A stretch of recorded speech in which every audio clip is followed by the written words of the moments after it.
Hi guys, this is Pestily and welcome to another Escape from Tarkov video. In this video, I'm covering the hideout all the way up to max level. I've got it in the most recent patch being 12.11 and it's taken a few weeks, but we are now at max hideout. I'm going to go through everything you need to know, why you should get it to as upgraded as you can, and then all the little tips and tricks I know from it. So guys, without further ado, let's crack straight into it. All right, so first up, the skills area. So I've moved myself a little bit so you guys can see what's going on. But when you have the hideout, as you do certain actions, you will level up your hideout skills, being the crafting skill and the hideout management skill. Now, the crafting skill is leveled up based off how long a craft takes, and then how many, each time you do an individual craft, you'll get 2.5 skill points.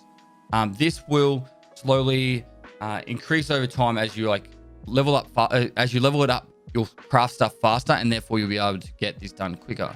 I usually just try and have 2 crafts in each of my stations that I rotate inside the hideout, and then that way it'll just keep bouncing off that 2.5 unique bonus with the time as well. If I'm going to go to bed, I find something that's going to take a long time to craft, like magazine cases.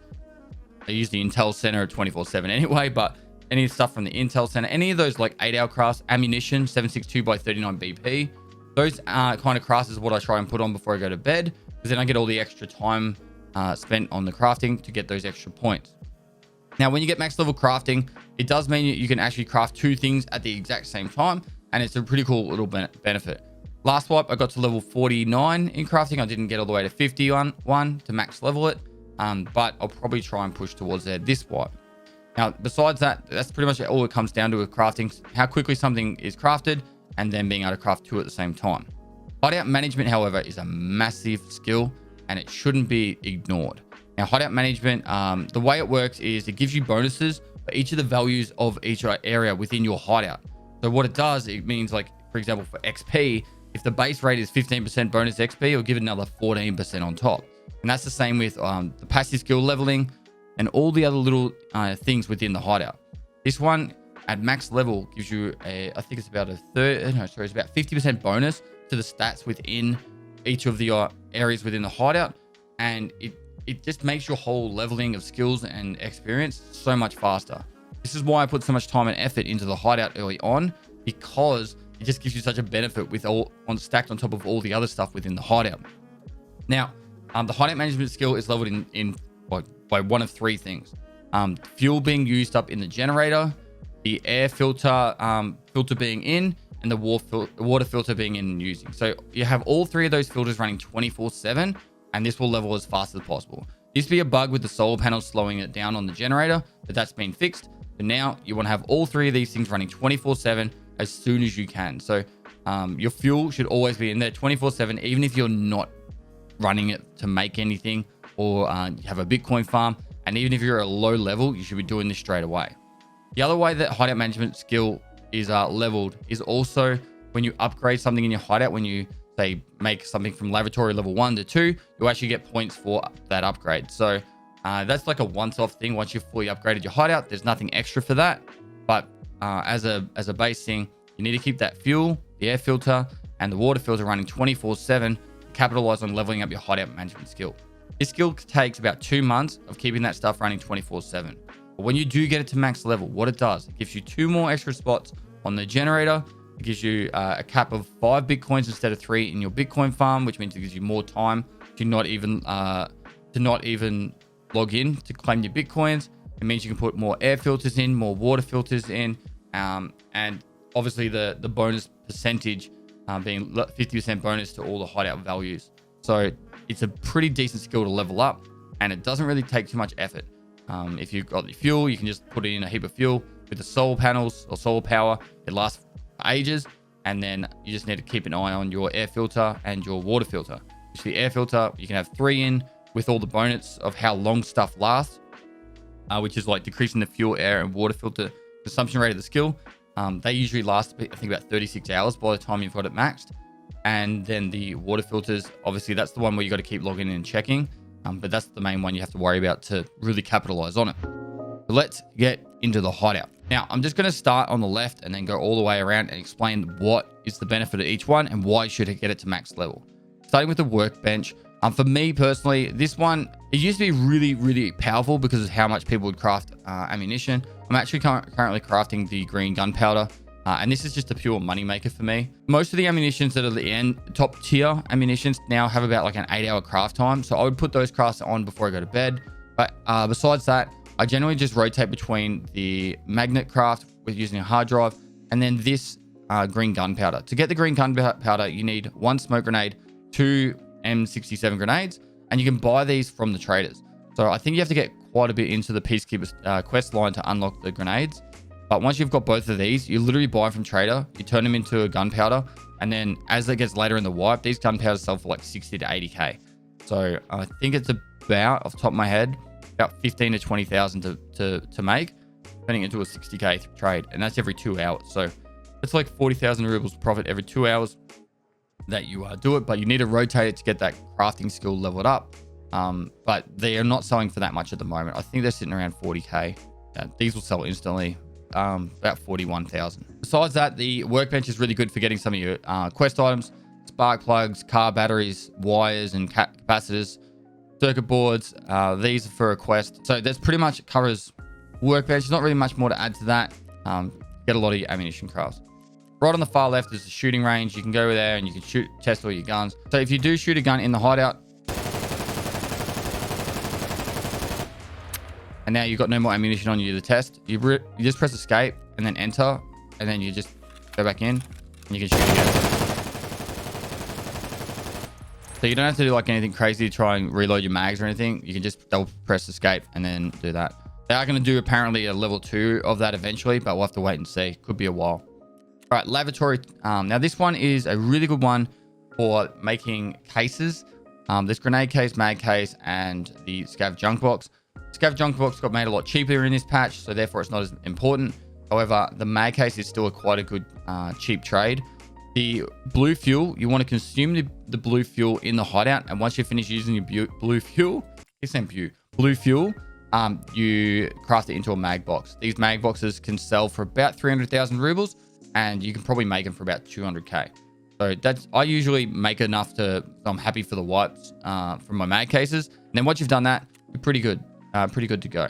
There are a heap of task items you can do inside here. If you are trying to level up your crafting skill, this is a really good craft. It's only a 1-minute craft. You do that.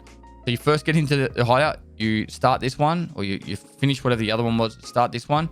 And then once that's done and you go through all the other places to check, you come back, this one's already done. And then I usually get the toilet paper. It's got no value. It's pretty much a straight trade, but it's just an easy way to level up your crafting skill, is just to do the toilet paper in between raids. Now, stash is just an upgrade that you get whilst you're leveling up. You'll just get the stash upgrade, and it gives you more space.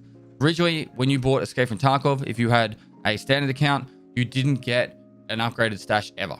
Like before the hideout, there was no way to have increased space besides containers. Now that they've had the hideout, you can upgrade to a Edge of Darkness, the same size as an Edge of Darkness account. And Edge of Darkness starts with level 4 stash. So it actually saves you a lot of time having Edge of Darkness, because you don't have to spend about 60 million rubles to get your stash to max level. However, it is a time sink and a money sink, so it works out good in that way, I guess. Intel Center. Now this one is really, really good early wipe for getting the items that you're struggling to get. If you hate going to labs and there's cheaters everywhere and it's just a struggle, Vertexes, VPXs, RFIDs, graphics cards, you can craft them, and it's just a way of getting around it. Generally what I do once I get to everything done, like I am right now, is I do the flash drive craft. So I get 3 flash drives, and then after that's done, because that goes for like 24 hours, I switch it over and then I get the Intel. This pretty much works out later wipe. When the Intel's worth about 200k a folder, this works out to be a really cheap profit maker, because I think the total of this is about 80k, and then this makes you about 200,000. But it's about 48 hours of crafting in your hideout. But because the craft takes so long, it helps level up your crafting skill. Now, security and vents have no actual purpose besides the fact that they just, are required to level up stuff within your hideout. Maybe they'll have a purpose in the future, but I don't believe so just yet.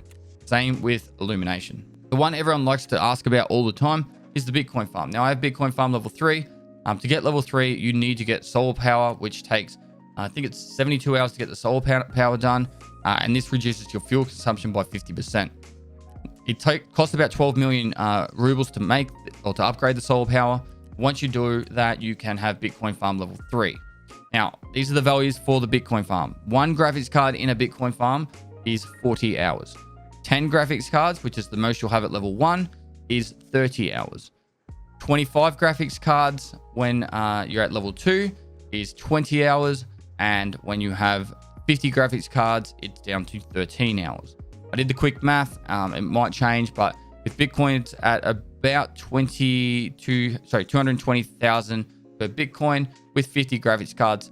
I bought my graphics cards at a really cheap price. But I worked with off the average of each graphics card for me costing 250,000 rubles. It would take me 55 days to pay off the solar panels and the Bitcoin farm and the graphics cards. The later in the wipe you get the the Bitcoin farm done, the more expensive it's going to be for the graphics cards, and also the shorter period of time you're going to have to make profit whilst upgrading and making your Bitcoin farm. So I always recommend that you upgrade your Bitcoin farm as early as possible, get it done, and then once it's done, you are making free money for the rest of the wipe. So pretty much two Bitcoins per day, just under. So you're making about 400,000 to 450,000 a day at the moment, just from having your Bitcoin farm complete, and it's free money for the rest of the wipe. And if this wipe is a 6 to 9 month wipe, or maybe even longer, you are getting that for the rest of the wipe. So definitely worth investing into. Just depends on how much you're going to play, if you should get Bitcoin Farm 2 or Bitcoin Farm 3. Now, generator, this makes more fuel. As you get hideout management to max level, you'll have those 2 extra fuel there. And as I was talking about with the Bitcoin Farm, this would be 0 of 5 instead of 0 of 3 once you have hideout management at max level. Right, next up, we have the water collector. At level 1 and 2, doesn't really do much, but at level 3, it gives you the water filter to be able to get converted into super water. Now, these are selling anywhere between 120 and whatever, but I use them to craft something else. This is the biggest and easiest moneymaker for the hideout at the moment, right? So water filters, I'll just quickly go to the flea market so you guys can see. Water filters sell for 24k. If you want to see how many I have in my stash, I literally have heaps. I've just got them stacked. I've probably got about 70 of them. I don't know. It's a lot. And so I paid 24k for each of these. And each of these will give me around about two super waters. So I'm pretty much turning 25k into 150. But what I do instead is I actually use the nutrition, and then I turn them into aquamaris. So it's 1 super water plus a silicon tube, turns into 8 aquamaris. These sell for about 18,000 rubles each. So that's not more profit than just selling the straight water. But what I use the aquamaris for is I actually use them to make these armors here. Now with these armors, I can pretty much do a money run pistol with this armor on reserve, and it's just a solid way of making money. So this is a class 4 rig, has 2 big 2x2 squares. It's really good for making money, and for me personally, it's my go-to for money runs. It's an easy money maker, and you should try and get your water collector up to max level as quickly as possible. It's just like an easy way to make easy money for the entirety of the wipe. And the earlier you buy those water filters, the better. Later on in the wipe, those water filters will be selling for about 70 to 80,000 each. So get a collection now like I have. That collection there will probably only last me about a month, but at least that way I've got a lot the first month very, very cheap. Next one is boost generator. I don't actually make moonshine at the moment. It's just not worth it. The 2 sugars aren't really worth that much value at the moment. They're only selling for 20k, so that's 40,000 rubles. Plus the super water makes it 180. Yet moonshine, because you can find them in raid right now, is down to 145. So I don't actually use the boost generator at all. It's just not worth it for the profit. Doesn't level up your crafting skill or your hideout management skill either, but don't even need to do it for that. So I just leave it alone. But I still do the upgrade because I like having everything maxed out. This is one of the ones that will increase your hideout management leveling. So you need to try and keep this running 24/7. So when that finishes, you want to collect it. If this runs out, you want to replace it. If you get hideout management max level, you can put 2 more of these in, but you still have to collect every single one of them. Now, air filtering unit, this is the one that I make sure is running 24/7 as well for the hideout management skill. And this one gives me 45.6% more leveling to my physical skills. Now, my physical skills are these ones right here. And my endurance is just about at max level, and my strength is at level 33. health at 37, metabolism's already maxed. Like, this is the kind of stuff, like, if you have this going 24/7 and you're playing the game a lot, you will level up your skills a lot faster. If anyone out there is telling you some lie that you hit the diminishing return faster with the air filter in, they don't know what they're talking about. All right, I've done test videos in the past. I've done all the testing. If you go in without an air filter and you sprint for a full 2 bars of like sprint endurance, I think I was getting about 8 to 9 passive points, skill points here. And then when I was to do it with the air filter in, I got, I think, about 16 points. It was a considerable amount more. So just trust in the system, trust my research. It's so much better to have that air filter in 24/7. On top of that, it also levels up your hideout management skill, so you should have that in as well. Now, the first time you put something in the air filter, it will say 5 minutes. Just restart your game or go into a raid and come back out. It'll bounce it back up to 18 hours and you'll be fine. Don't think that you've just wasted it. It's just a visual bug thing that happens when you put it in. Now, Medstation, this one is where you'll craft a lot of your meds. The only two that, like, of the bigger crafts that you'll ever do is the defib and the Letics. And generally that's just because you'll get a quest where you have to hand the founding raid Letics or the founding raid defib. I wouldn't do these ever again because they're so expensive, but they're actually just a handy craft to have if you're on those quests. If you're not on those quests, generally I rotate between 3 crafts, being the AI2s, pile of meds, and then the grizzlies. Now, personally, it's a bad habit I haven't got yet, but generally, if you really want to min-max your playstyle, you shouldn't use therapist at the end of a raid, and you should use a grizzly to heal, and then you'd get more XP. It actually works out, I think, a bit cheaper. And so what you'd do is you'd come in here, you'd craft all this stuff, craft the grizzlies, keep them all aside, and then you'd save money and get more experience points. But it's really min-max. It's like an extra 100 experience points. But it's up there if you want to do it.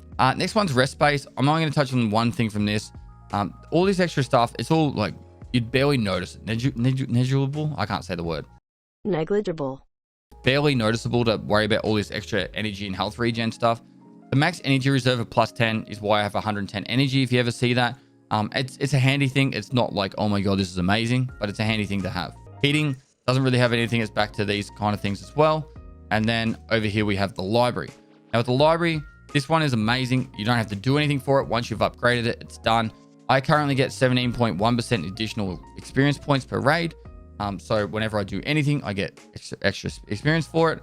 And then when I am using my skills, being the practical ones, I get extra 34.2% more practical skills. So the practical skills, just to show you again, I'll show the differences. This one is covert movement, surgery, search, mag drills, weapon maintenance, and they fixed it for this patch where crafting and hideout management is actually getting benefit from this as well. You will actually level up all these skills 31% faster at the moment, and that will obviously get higher up as hideout management levels up. So it's definitely worth that as well. So library is good to go. Now, the last one that I haven't shown is the Scav Case. Each of these have different values. I'm in the middle of doing one, so I'm sorry I can't show you the actual times. But this one can give you different items of different value. It's all like the gambling of Tarkov. The cash ones, if you're going to do any of them, do the 85,000 one. That's going to give you the best return, I think, overall. The Intel Docs generally gives you a lot of keys, and the Moonshine gives you a lot of the streamer items. So I'm doing the Moonshine purely for the fact that I want to try and get the Evasion armband. I'm fairly confident I should be able to get it from it. But if I wasn't after the streamer items, I would just be going for the Intel Docs, because that would give me a good chance of getting keys, and you can get lab key cards, including red, green, blue, which are worth heaps of money. All these are found in raid when you do claim them, so it's an easy way you can sell them. The cool benefit of the Scav Case that's happened into this wipe is your Scav Karma influences the time it takes you to do a Scav Case run. So I'm currently at just over 420 Scav rep on Fence. I'm at 4.24 now. I was at 420 yesterday. And with my Scav Case, it's reduced the time. I don't know the exact percentage, but I think it's probably about half an hour faster now for me to do a Scav run. And so it's just an extra benefit. It probably will get more, or like lower and lower as I get up to 6. But yeah, that is the benefit of the Scav Case. It's definitely a bit of a fun gamble thing. Sometimes you get like a bit of like ordinary stuff. Earlier wipe, this gets you a lot more money than it cost. Like I got a tank battery. I've gotten plenty of items worth a couple 100,000 plus. So it's definitely worth, in my opinion, getting a Scav Case early on, and it will help you just randomly get these streamer items. So like I got the Aqua plushie already from this, but the main one I'm trying to get is the evasion armband because I don't know exactly how long that's going to take. As for the rest of the hideout, that's pretty much everything I've got to cover for this. When it comes to trying to find all the items, get a Scav junk box from Therapist level 1. Every time you are in a raid and you see an item you need to upgrade your hideout, put it in your container, your secure container, and then if you die, at least you can use it to upgrade your hideout. That's my advice with that. I'm sure I could go into a lot more detail about it all, but for now, that pretty much covers everything here. I've done videos in the past if you want to see better like specifics of these. However, overall, they all make profit for the most part. So just go with the theory of moonshine intel for the keys, and then if just the 85 one. Don't do the cheaper cash ones. It's just not worth it. So guys, thanks for watching another video. I am live streaming on Twitch when I film these videos. I'm doing a subathon that's been going already nearly 17 days. It's probably longer by the time you guys see this. And yeah, we're pushing for top 10 subs on Twitch of all time. And we're giving away a computer every second day. So if you haven't checked out my live stream, I'm playing the game 24/7 or sleeping on stream. And jump over to the Twitch stream. The link will down below. And then with this YouTube video, as usual, like, comment, and subscribe. And yeah, lastly, guys, I'll see you next time.